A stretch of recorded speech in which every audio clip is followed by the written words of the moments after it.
여러분 반갑습니다. 한 부자가 세상을 떠난 후에 그 재산을 관리하는 변호사에게 기자들이 찾아가 물었습니다. 그 양반 얼마나 남기고 갔어요? 변호사가 아주 짤막하게 대답했습니다. 몽땅 다 남기고 갔어요. 세상을 떠날 때 우리는 얼마나 남기고 갈까? 답은 아주 간단합니다. 몽땅 다 남기고 갑니다. 한 푼도 우리는 가져갈 수는 없습니다. 문제는 무엇을 남기는가 하는 게 문제이죠. 내가 떠난 뒤 내 뒤에 무엇이 남을까? 역사가 지나간 자리에는 인물과 유적이 남는다. 위대한 일을 한 사람은 위인으로, 나쁜 일을 한 사람은 악인으로 남는다. 이 자취는 정직한 것이어서 속일 수가 없다. 이 모든 자취는 우선 자신의 마음속에 남는다. 사랑스러운 모습, 그리운 모습으로 남게 되거나 아니면 추한 모습으로 남게 된다.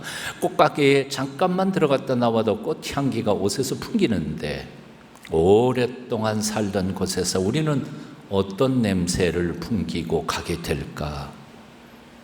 우리는 잠시 왔다가 스쳐 지나가는 존재가 아니다.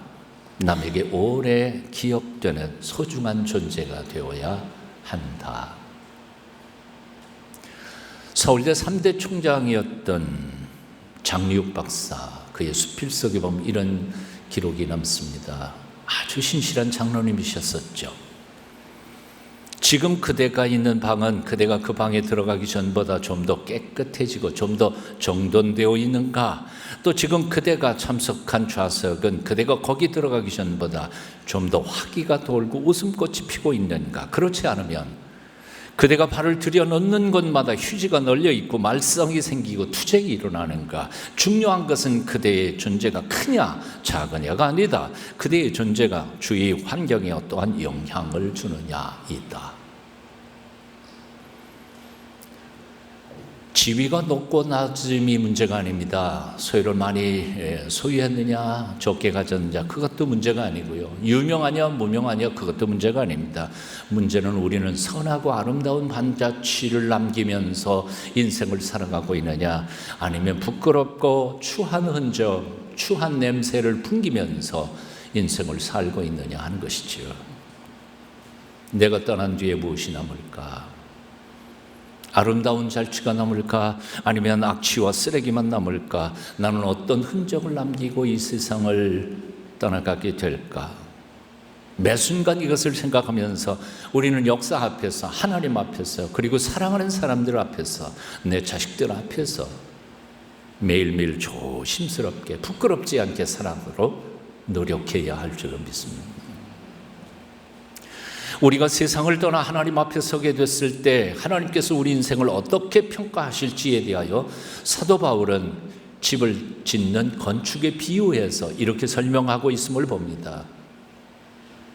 톰 라이트라고 하는 사람이 개인 사역을 했습니다. 오늘 본문 말씀을 좀 쉬운 번역으로 이렇게 읽어봅니다. 만일 누가 이 기초 위에 금이나 은이나 보석이나 나무나 풀이나 지퍼로 건물을 지으면 모든 사람이 한 일이 드러날 것입니다. 그날에 그들의 업적을 밝히되 불 가운데 드러낼 것이기 때문입니다. 그 불은 모든 사람이 어떤 업적을 이루었는지 검증할 것입니다. 어떤 사람이 세운 업적이 검증을 이겨내면 그들은 상을 받을 것입니다. 어떤 사람이 업적이 불에 타버리면 그들은 징계를 받을 것입니다. 이 본문에 대하여, 이 성경 원문 본문에 대하여 톰 라이트라고 하는 사람은 그 제목을 이렇게 잡았습니다. 다가오는 날, 다가오는 불. 한번 따라해 보시죠. 다가오는 날, 다가오는 불. 하나님께서 우리의 인생을 검증할 날이 다가오고 있습니다. 그날이 내가 죽는 날일지 아니면 종말의 날일지 그건 모르지만 여하튼 그날은 다가오고 있습니다. 그날에 하나님께서 당신의 불, 어떤 불인지 모르지만 나의 인생을 평가할, 검증할 불도 다가오고 있습니다. 묻습니다. 여러분은 하나님의 검증을 받을 준비가 되셨습니까? 그 검증 받을 것을 생각하면서 오늘도 조심스럽게 하루하루를 살아가고 있으십니까? 톰 라이트의 그 번역을 다시 한 번만 더 읽어봅니다. 그 불은 모든 사람이 어떤 업적을 이루었는지 검증할 것입니다. 어떤 사람이 세운 업적이 검증을 이겨내면 그들은 상을 받을 것입니다. 어떤 사람이 업적이 불에 타버리면 그들은 징계를 받을 것입니다.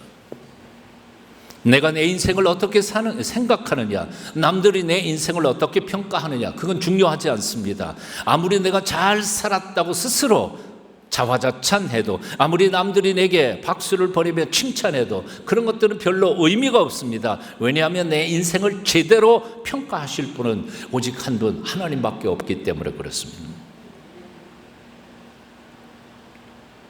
장차 하나님은 당신의 심판의 불꽃으로 내 인생의 옳고 그름을 평가하게 되실 것입니다. 그 불 속에서 나의 인생이 살아남으면 상을 받게 될 것이지만 그 불 속에서 살아남지 못하고 타버리면 징계를 받게 될 것입니다. 오늘 본문을 묵상하면서 이런 질문이 생깁니다. 도대체 사도 바울이 얘기하고 있는 하나님의 심판의 불 속에서 다 없어질 나무나 풀이나 짚이란 구체적으로 뭘 얘기하는 것일까? 하나님의 불 속에서 다 없어지지 않을 금, 은, 보석이란 또 무엇일까 하는 것이죠. 한마디로 말해서 불에 다 없어질 나무나 풀이나 짚은 겉보기에는 그럴듯하지만 금방 시들어 버리는 찰나적인 반짝거리는 세상 세속적인 것들입니다. 불에도 다 없어지지 아니할 금, 은, 보석이란 눈에는 보이지 않지만 시간이 나는 좋을 때 앞에서도 영원히 빛이 바래지 않는 영원한 가치들입니다. 가치. 고린도전서 13장 13절에서 사도 바울은 그것이 무엇인지를 이렇게 분명하게 소개하고 있습니다. 그런즉 믿음, 소망, 사랑, 이 세 가지는 항상 있을 것인데 그 중에 제일은 사랑이다. 항상 있을 것인데 영원하다는 뜻이죠. 세월이 아무리 흘러가도 이 세 가지는 결코 가치가 빛을 발하지 않을 것이라는 겁니다. 우리가 살아있을 때뿐만 아니라 우리 죽은 다음에도 그 세 가지는 빛을 발할 것이라는 겁니다. 세상 권력은 다 사라질 것입니다. 5년마다 권력은 바뀌고 있지 않아요. 권력의 허망함 우리는 너무나 눈에 보고 살고 있습니다. 내가 아끼던 재물들도 다 남주고 떠나게 될 것입니다. 한 푼도 가져가지 못할 겁니다. 몽땅 다 남기고 떠날 것입니다.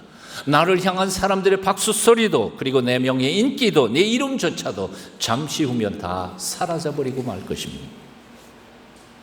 오직 믿음, 소망, 사랑만큼은 영원히 우리가 죽은 후에도 영원히 빛날 것입니다. 이 땅에서 뿐만 아니라 하나님 나라에 들어가서도 그 빛이 바래지 않을 것입니다. 아멘이시죠. 사도 바울은 고린도전서 13장 7절에서 사랑이 뭔지를 이렇게 정의를 내리고 있습니다. 사랑은 모든 것을 믿으며 모든 것을 바라며 모든 것을 견디느니라. 즉 사랑은 모든 것을 믿는 것이라고 표현했습니다. 그렇습니다. 사랑은 다름 아닌 믿는 겁니다. 믿어주는 겁니다. 사랑한다는 것은 믿는 것이고 믿는다는 것은 사랑한다는 것입니다. 그러니까 사랑과 믿음이 별개가 아닙니다. 같은 말입니다. 또 바울은 이렇게 말합니다. 사랑은 모든 것을 바라며 하고 있습니다. 그렇습니다. 사랑이란 다름 아닌 바라는 겁니다. 소망하는 것입니다. 소망하는 것이 사랑이고 사랑이 소망하는 것입니다. 꿈을 꾸는 것이지요. 사랑과 소망 같은 말입니다. 그러니까 다시 생각해 보면 믿음, 소망, 사랑 다 같은 말입니다. 표현이 조금 다를 뿐이죠. 믿음이나 소망 모두 사랑 안에 포함되어 있는 것입니다. 그래서 하나님의 심판의 불 속에서 타지 않고 살아남을 수 있는 것은 오직 사랑 하나입니다. 내가 사랑했던 사람들 그리고 내가 사랑 때문에 행했던 모든 일들만큼은 하나님의 심판의 불 속에서도 결코 타버리지 않고 금, 은, 보석처럼 영원히 살아남을 것입니다. 하지만 사랑으로 하지 않은 내 욕심, 내 시기 질투심으로 내 명예용으로 추구했던 모든 일들은 하나님의 심판의 불 속에서 불타 없어지고 말 것입니다. 내가 세상을 떠나도 무엇이 남을까? 내가 사랑했던 사람들이 남을 것입니다. 나는 떠나도 내 두 딸과 그 자녀들과 또 그 자녀의 자녀들은 남을 것입니다. 제게는 딸만 둘이 있습니다. 여기도 이쁜 딸들이 있지만, 나는 떠나도 내가 사랑으로 가르쳤던 사람들, 내게 말씀을 들었던 사람들은 남을 것입니다. 내가 살았던 집들, 내가 지었던 건물들, 아름다운 예배당 다 허물어지고 말 것입니다. 100년 지나 보십시오. 200년 지나 보십시오. 500년 지나 보십시오. 지금은 자랑하고 있는 그 건물들이 다 어떻게 될까요? 결국은 내 직함, 내가 이루었던 업적들, 사람들의 기억 속에서 다 사라지고, 결국은 내 이름마저도 사람들은 기억하지 못할 것입니다. 하지만 내가 사랑했던 사람들, 내가 사랑 때문에 했던 그 모든 일들은 하나님의 손 안에서 영원할 것입니다. 이렇게 볼 때 내 인생에서 가장 소중한 보물들은 결국 남들이 알아주든 알아주지 못하든 간에 내가 사랑한 사람들, 사랑으로 섬기고 봉사했고 일했던 일들일 것입니다. 나의 인생의 마지막 순간에 가장 많이 후회할 것은 돈 좀 더 많이 벌 걸, 그거 아닐 겁니다. 좀 더 높은 자리에 올랐으면 좋았을 걸, 아닐 겁니다. 내 인생 마지막 순간에 가장 후회할 것은 내 곁에 있던 사람들을 좀 더 온전히 사랑하지 못한 것을 후회하게 될 것입니다. 41년 목회를 끝내면서 작년 제가 가장 후회스러운 것은 하나님이 내게 주신 사람들을 더 사랑하지 못한 것이었습니다. 더 용서하지 못한 것이었습니다. 더 참아주지 못한 것, 더 기다려주지 못한 것, 가장 아픈 아픔이었습니다. 아마도 제가 숨을 거두는 마지막 순간에도 나의 후회는 좀 더 사랑하지 못한 것일 겁니다. 사랑하는 여러분, 인생의 마지막 호흡, 마지막 호흡을 내쉬는 그 순간에 후회하지 않는 인생을 지금부터라도 살아가실 수 있게 되기를 축원합니다. 그냥 사랑하십시오. 뭐 그렇게 의롭고 불의한 게 대단하다고 지지고 볶고 싸우면서 남은 얼마 남지 않은 인생을 그렇게 살아가겠습니까? 웬만한 것은 그냥 사랑하는 사람의 마음을 아프게 하지 않기 위하여 그냥 포기하고 덮어놓고 가면 되잖아요. 제발 남은 인생을 시기, 질투심, 증오심으로 여러분의 인생을 채워가지 않게 되기를 축원합니다. 돈 좀 못 벌어도 괜찮습니다. 출세 못해도 괜찮습니다. 후회 없는 인생을 남은 삶 동안 살아가는 여러분 다 되시기를 축복합니다. 2000년 전 예수님께서는 짧은 33년의 생애를 다 사시고 십자가에 못 박혀 죽으셨습니다. 예수님께서는 그 33년의 생애를 다 사시고 무엇을 남기고 떠나셨습니까? 예수님이 우리에게 남기신 게 뭡니까? 예수님은 교회 하나 개척하지 않으셨습니다. 회당 하나 짓지 않으셨습니다. 예수님은 심지어 책 한 권도 쓰지 않으셨습니다. 교리나 무슨 철학이나 신조도 만드는 게 없습니다. 예수님은 단지 별 볼 일 없는 저기 갈릴리 오브 몇 사람들에게 출시받았던 몇 번 과격한 몇 사람, 제자 몇 명 키워내시고 그것으로 끝이셨습니다. 그걸 키워내고는 훌훌 털고 하나님 나라로 올라가셨습니다. 그런데 놀랍게도 그 어절철한 별 볼 일 없는 제자들을 통하여 100년이 못 돼서 그 강대국 로마 제국이 완전히 뒤집어져서 세상을 변화시키게 됩니다. 바로 이것이 예수님께서 우리가 어떻게 이 세상을 남은 삶을 살아가야 하는지를 명백하게 보여주시는 모습입니다. 어떻게 살아야 합니까? 이 세상 떠날 때 우리는 무엇을 남겨주어야 합니까? 사랑하면서 살아야 합니다. 사랑하며 사는 사람들을 남겨놓고 가야 합니다. 한번 따라해 보실래요? 사랑하면서 살자. 사랑하는 사람들을 남겨놓고 가자. 예수님께서 십자가에 못 박히시기 전 마지막 순간에 제자들에게 유언처럼 남기신 말씀이 요한복음에 나타납니다. 13장 끝부분에 새 계명을 너희에게 주노니 서로 사랑하라. 내가 너희를 사랑한 것 같이 너희도 서로 사랑하라. 너희가 서로 사랑하면 이로써 모든 사람이 너희가 내 제자인 줄 알리라. 너희가 내 제자인 줄 알리라. 예수님의 제자는 어떤 사람입니까? 큐티하고 성경 읽고 예배드리는 사람, 찬양하고 선교하고 봉사하는 사람 아니요. 예수님의 정의는 아주 간단해요. 사랑하는 사람이야.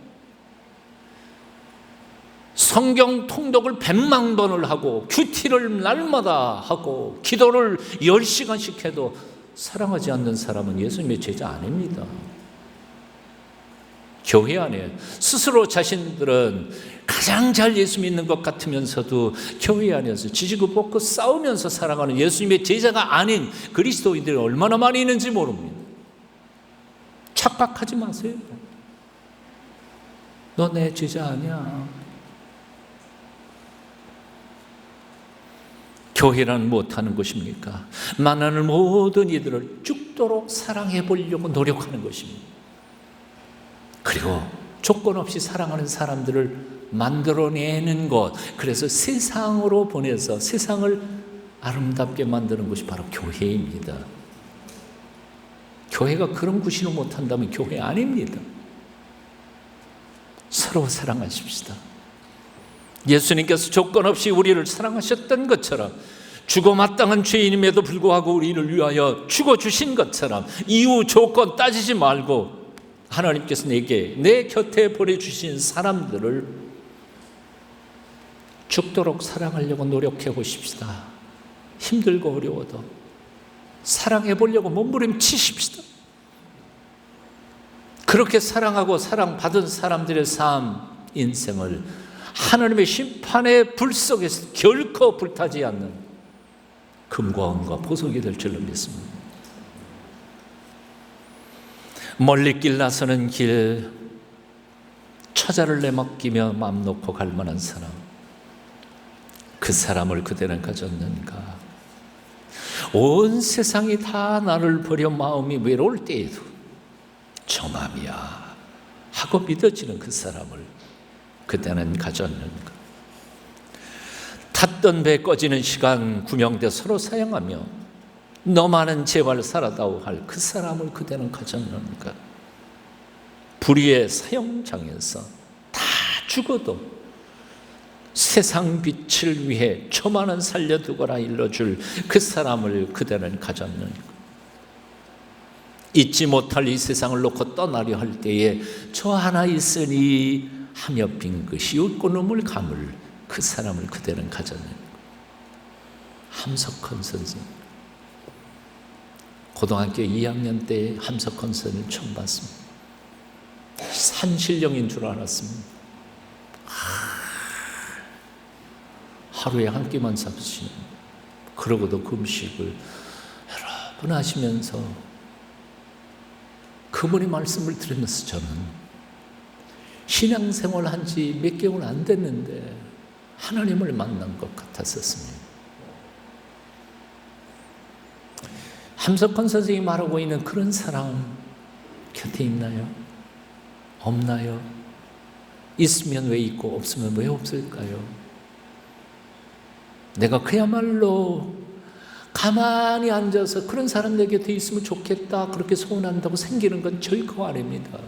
나 자신이 내 몸을 불태워 그런 사랑을 해보려고 몸부림치는 사람에게 하나님께서는 그 곁에 그런 사람 보내주시는 줄로 믿습니다.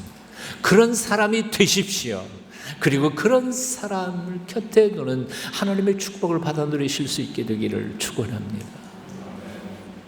실존주의 철학자 키에르케고르는 인간 실존의 3단계를 설명을 했습니다. 그 첫 번째는 본능적 인간, 두 번째는 도덕적 인간, 세 번째는 전능자 앞에 벌거벗고 단독자로 서는 인간, 이렇게 표현했습니다. 복잡하게 다 설명할 수 없습니다. 마지막 것만 얘기합니다. 내가 인생을 다 산 후에 하나님 앞에 설 때 나는 이 세상 그 어떤 것도 가지고 가지 못할 것입니다. 몽땅 세상에 다 놔두고 갈 것입니다. 내 재산도 내 명예도 인기도 업적도 세상에서 나를 꾸미고 있는 장식품 모두 다 놔두고 갈 것입니다. 그저 한 줌 흙으로 빚어진 벌거벗은 몸뚱이죠. 알몸뚱이로 전능하신 하나님, 인생의 주인이신 그분 앞에 서게 될 것입니다. 그때에는 내 인생의 계급장 다 떼고 나를 치장했던 것들 다 벗어버리고 알몸으로 그분 앞에 서게 될 것입니다. 목사, 장로, 집사, 회장, 총회장, 이사장 그런 직함들은 하나도 쓸모가 없을 것입니다. 하나님은 세상에서의 나의 인기, 명성, 부와 재산 그 어느 것에도 감동받지 않으실 것입니다. 그때 무엇이 우리의 지난 허물과 수치를, 우리의 부끄러움을 가릴 수 있겠습니까? 명품으로 뒤집어 쓴다고 우리의 부끄러움과 죄를, 허물을 가릴 수 있겠습니까?